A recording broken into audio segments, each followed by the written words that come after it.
Hello. Hey, so I am starting a new protocol tonight. This is Embryo day 6, and this is a protocol for my uh, preparation for transfer. So, a diabetic needle. It's really short. It's a very small gauge, so this should be fairly simple. It's subcutaneous. So right here, my tummy. The bruise on my backside is still about that big, but it's lightening up. So this seems pretty simple. I don't have uh, much nerves about me. I'm pretty cool about that. I just want to get where I need to be for a healthy, successful transfer. Um, I don't want to talk about too much while I'm doing this because this is the first time doing this. And they didn't give me a separate draw up needle. So there's not a lot in there, but they said I'm not going to need a lot. So see, it's a very short needle. Don't know if I can get that. You see, it's really short. Not bad at all. It's really thin. We like that. I had a decent slash productive slash interesting day. Wait, what was it? Crap, I forgot. Just that daggone quick. 0.2 milliliters. Turn this around. 0.2 millimeters.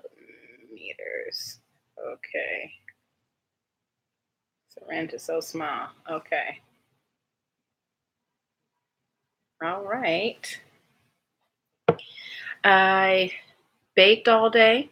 Not all day, but I baked most of my free time today. The babies were cool. Ethan's going through a thing. His separation has got him going. This separation anxiety he's got. Anytime you put him down, walk away, step away, he cries and it's loud and it's vocal. He's using his voice to speak. Okay. I think I was still sore on one side the other day. We're going to start off on the right. Yes, we're going to start off on the right. Why do I get the feeling this is going to hurt? This needle is the smallest of all I've ever used. And why do I get the feeling it's going to hurt? Boy, oh boy.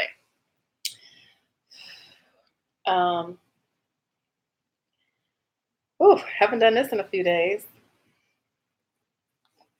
Okay. Okay. All right. Not a big deal. Done this before. For the teardrop. It's so small. Okay. I don't want to push a whole bunch out. Okay. Why am I nervous? I've done this before. Why am I nervous? Okay. Can you see? Yeah, you can see.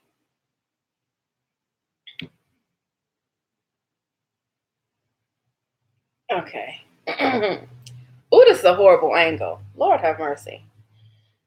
Okay, here we go.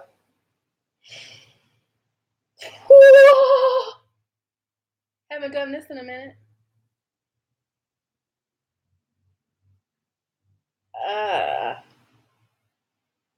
Okay, this plunger is hard.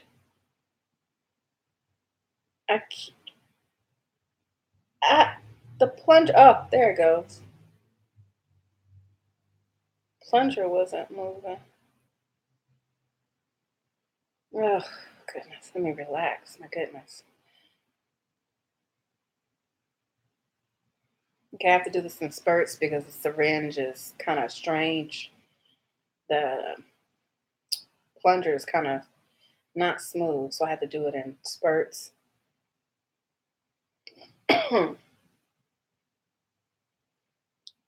Wasn't bad. Terrible angle though. Ew.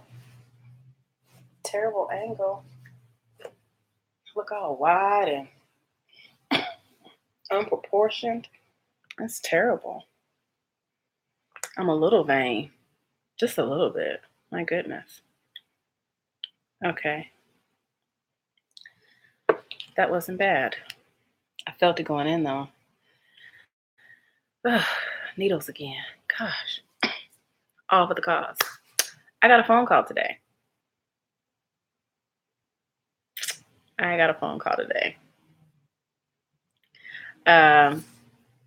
So you who are watching, want to guess who?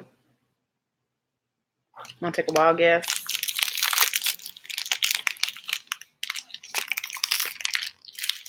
Yes, no, maybe so.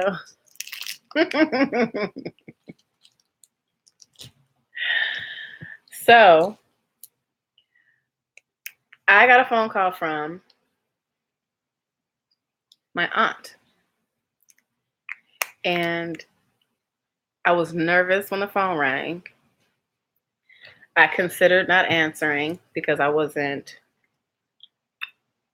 sure about how to engage. But I answered the phone. And it was very nice to hear from her. I was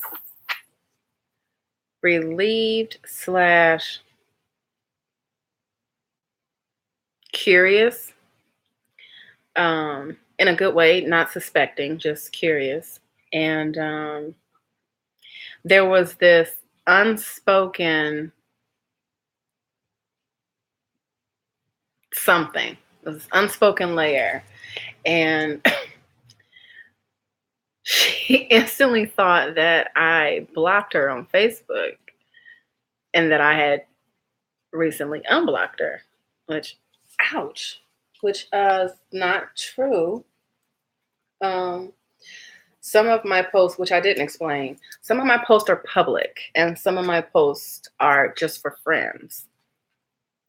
And I'm not sure how Facebook savvy she is. I mean, sometimes I'm still figuring out stuff. But hey, 1, 2, 3, how are you? Good to see you as always. So anyway, I was glad to hear from my aunt, and I was just disappointed that she thought I blocked her on Facebook and then turned around and unblocked her. So I'm like, well, did you go to my name, or did you just were looking for me in your timeline and then suddenly I popped up? And she's like, I just haven't seen anything for months. So I says, well, no, I didn't block and then unblock you. But again, I didn't explain, how I have recently made some of my posts public because some friends have been asking, hey, can I share your blog? So some of the posts are public and some aren't. Fast forward. She says, so I saw that you got some embryos, or I saw your embryo post. So I'm not sure if she's watched any of the series. I don't know. It's possible that she has, and that this call was her way of extending, maybe an unspoken apology or an unspoken, hey, I see that this is really happening. I'm for you. I'm not sure what it was. I'm taking it as all positive. I did not mention that we have not spoken in months. I did not mention anything. I just kind of waited for whatever window was there. I didn't offer anything that was not asked. And I was engaging to the point where I wasn't necessarily on eggshells, but I was just cautious because I missed her. I missed talking with her, but yet I'm kind of nervous about being vulnerable. So I was glad to get questions about how things have been going and what's going on and what does this mean and what does that mean. And my aunt's very business oriented. She's very all about necessity and necessities only. There's no fluff. There's no a la cartes. There's no nothing. It's all about meat, vegetable, protein. I mean, meat, protein, vegetable, and fruit. So that's just how she's like the triangle for the nutritional chart, and there's no extras. And so that has taught me a lot over my childhood. So I also know how to engage her. When it comes to something a little different, that's when it gets a little sketchy. And this is way different. So most of my family has had children out of wedlock, most of them. Again, I have a small family, but I have not disrupted any family values per se, but I am disrupting what our family knows as the norm. So I was answering each question, telling her about the embryos and the transfers and why there was a wait and why they are frozen. She seemed interested. She seemed fascinated. She asked about the insurance and how that's going. You must have good insurance. I'm like, yes. So she asked me about work. She asked me about the cookie business and the oil business. So it was a good conversation. There weren't very many pregnant pauses. One thing that kind of threw me off is that because I am a product of a blended by happenstance family, I think my mother's side of the family tends to forget that I have a father's side of my family. So she says, are you going to have twins, quadruplets? Are they going to put both in? I'm like, no. I'm like, they're just going to put one embryo in. And, that can split and become twins. They split when you're older. And when you're older, advanced mother age, there's a higher chance. I don't know how high, but it's a higher chance that the embryo split. Also, twins run in my family, I said. And she instantly was like, where? Who? We don't have twins in our family. And I says, well, my sister, my uncle, my cousin, they have twins. And it was an instant, like oh yeah, I forgot. You've got a family on your father's side. I'm telling you, being a product of an affair sure does stink. It stinks. Having half siblings, I don't like that word. They are my sisters and brothers. They are my siblings. They are my father's children. It's so bizarre. So it was like, where you get that from? We don't have twins in our family. Well, I have twins that run in my family, not yours. So it's just kind of a little uncomfortable when my siblings aren't remembered, or when they are mentioned, it's like, oh. So slid right past that and continued to talk. And I feel good about the conversation. I won't give her more information than she's ready to hear or that I'm ready to share. I appreciated the phone call, and I don't know where it's going to go. That's fine too. I'm assuming, maybe I'll update her. But to be honest, if I were just to be honest, even if she were watching, I have come so far, and I am so proud of myself. And this situation is so deep and serious and involved. And with me just doing this physically by myself, I can't let nobody disrupt this groove.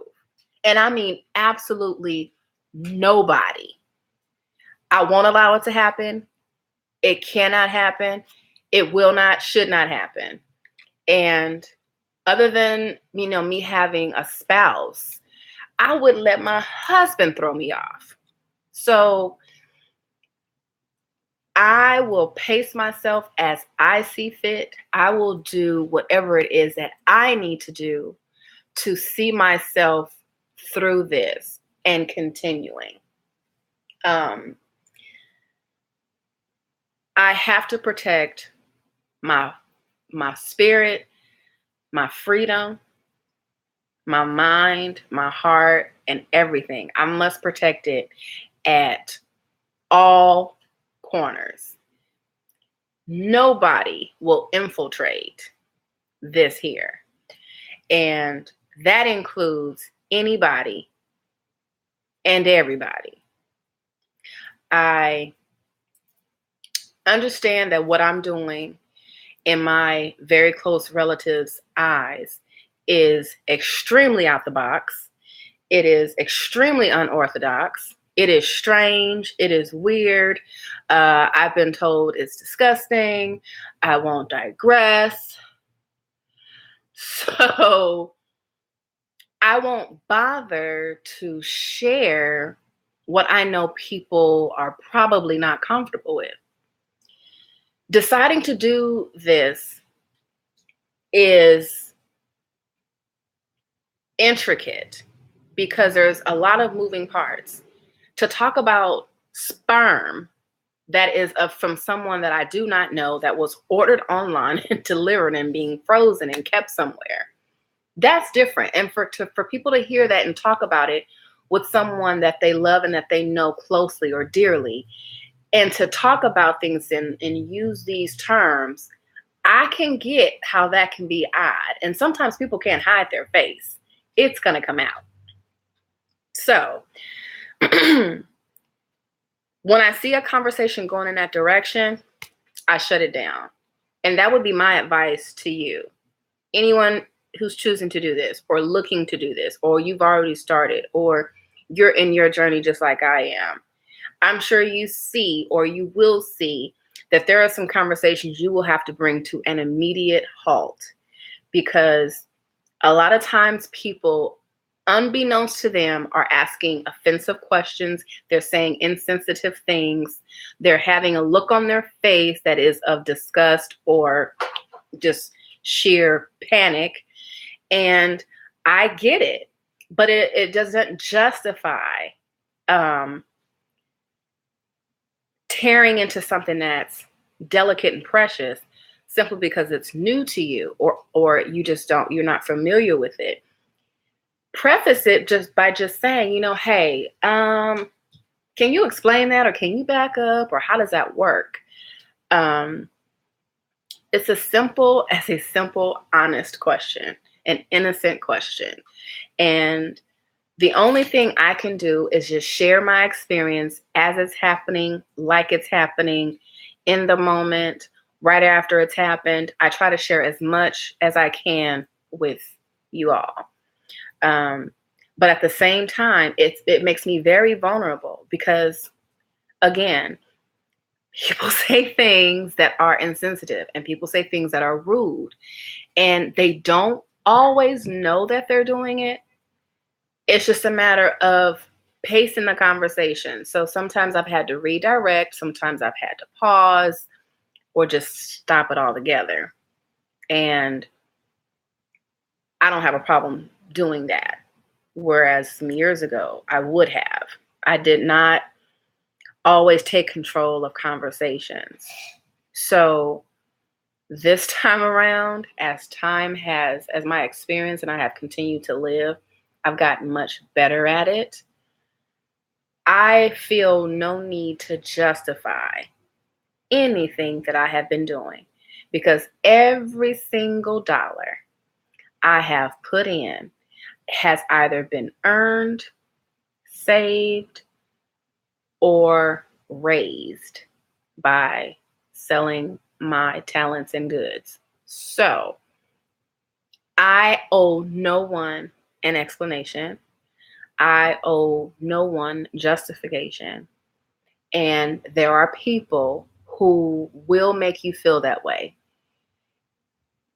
Sometimes it's innocent, sometimes it's not. Sometimes it's a little bit below the belt. Sometimes it's sarcastic.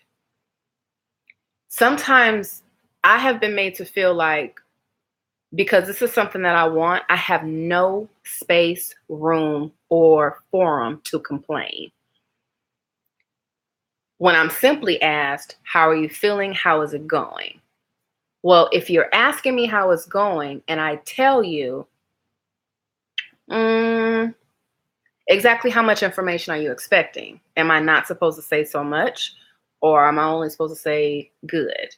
So if I'm sharing with you my experience and you don't really want to hear the answer, then that's different. I'm on hormones. I'm sensitive. I'm moody. I'm swinging. I'm foggy. I'm a lot of things.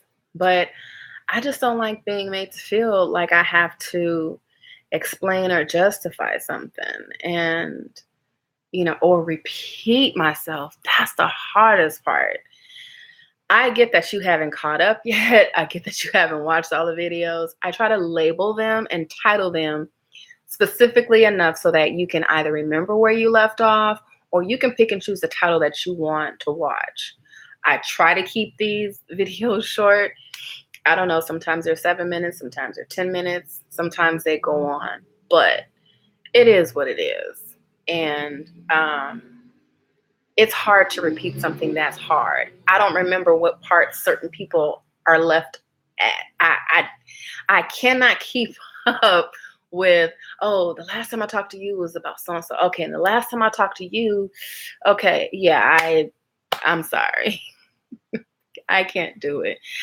But I still appreciate the love and the interest and the support and having people on my team and being a part of what is a force and a movement. I am so appreciative of it. And again, like earlier, I thanked you guys for all of your support and for following me, because it does mean a lot. I don't feel like the lonely parts and the isolated parts that I felt when I first started. So it's awesome. And in a few days, it'll be a month ago that this all started. So with these few days break that I've had, it's been good.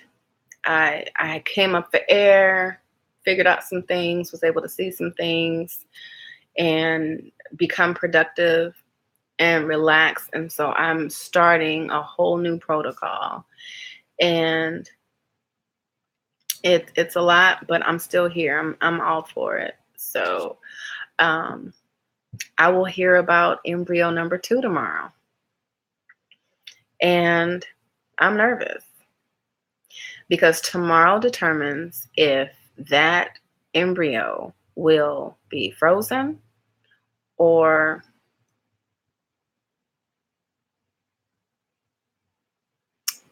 presumed invalid. Presumed to not be viable. That's tough. There have been some prayers that have claimed it, and I am for claiming.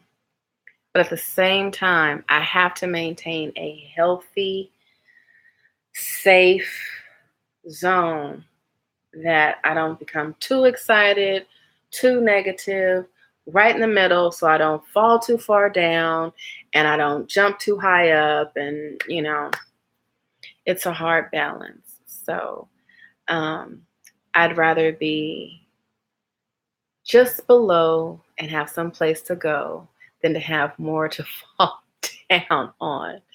So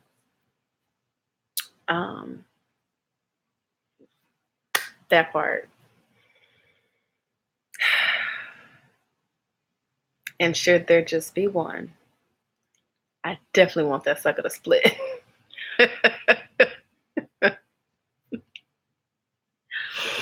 So, with twins running in my family and age playing a factor in embryo splitting, what do you say? What do you do? Praying for the best, but I would like to have that second option down the line. So, if there are no questions, if there are no comments, I'm going to wrap up tonight. I've already took my melatonin, and I'm going to transition myself to a more still resting position. Tomorrow is Friday, and that's the day I go in late, so I get to get some extra sleep. Hey, Sheba. Hey, baby girl. I am feeling good tonight. I feel good. I don't know if I'm on the upswing or if it's just I'm okay for real. But I'm looking forward to tomorrow, and I want good news for tomorrow. So put this back, and